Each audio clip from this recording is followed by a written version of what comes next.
नाज़रीन इकराम, इसराइल का गैर कानूनी सफ़र करने वाले पाकिस्तानी मुल्ज़मान, इस हवाले से हम बात करेंगे।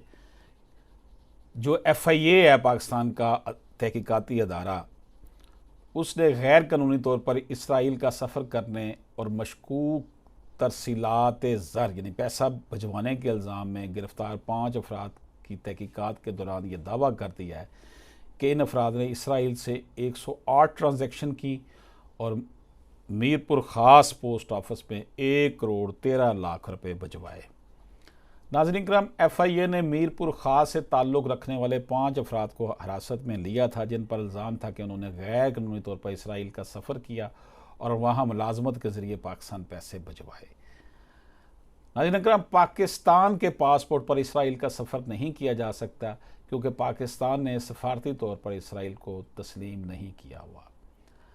इस मुकदमे की जो तहकीकात की गई हैं, उस टीम के एक मेंबर ने इंटरनेशनल न्यूज़ एजेंसीज़ को बताया है कि FIA क्राइम सर्कल के पास सरकारी ज़राए से एक इंक्वायरी आई थी कि पाकिस्तान में आने वाली जो ये रकूम है, तरसीलात ज़र हैं, उसमें कुछ मशकूक ट्रांजैक्शन ऐसी हैं जो इसराइल से आई हैं। उन्होंने कहा कि ट्रांजैक्शन 2016 से 2021 के दरमियान हुई थी और इस मामले की 2 माह तक तहकीकात हुई। FIA की जानब से केस के बारे में जो तहकीकात हुई उसके हवाले से ब्रीफिंग दी गई। बताया गया कि नामजद मुल्ज़मान के अलावा इनके चंद और रिश्तेदार भी इसराइल जा चुके हैं और अब मुल्ज़मान के अहल खाना की हम सफरी तफसीलात भी हासिल कर रहे हैं।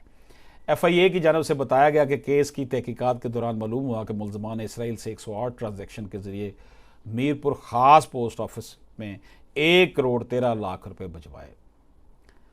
FIA के मुताबिक मुल्ज़मान का टिकट रिकॉर्ड हासिल करने के लिए PIA, Emirates airline, Qatar airline और इत्तेहाद एयरलाइन से रब्ता किया गया, जबकि दफ्तर खारजा के ज़रिए कीनिया, श्रीलंका, स्विट्ज़रलैंड और मुत्तहिदा अरब अमारात के सफारतखानों से भी रब्ता किया गया ताकि मुल्ज़मान को जारी होने वाले वीज़ा का रिकॉर्ड हासिल किया जा सके। अब तक जिन अफराद के खिलाफ मुकदमा दर्ज किया गया, इनमें कामरान सदीकी, सतारा परवीन, अब्दुल माजिद सदीकी और मोहम्मद असलम शामिल हैं। गिरफ्तार किए जाने वाले अफराद का तल्लुक सूबा सिंध के इलाके मीरपुर ख़ास से है।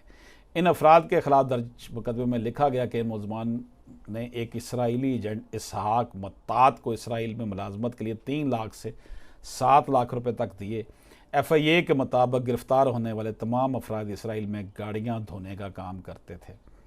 जिन अफराद पर के खिलाफ ये मुकदमा दर्ज किया गया, इनमें से 4 अफराद के पास शेंजन वीज़ा थे, जो कि 27 यूरोपीय मुमालिक के लिए कारआमद होता है। जिस शख्स के पास ये वीज़ा होता है वो इन 27 मुमालिक में किसी मुल्क में भी जा सकता है।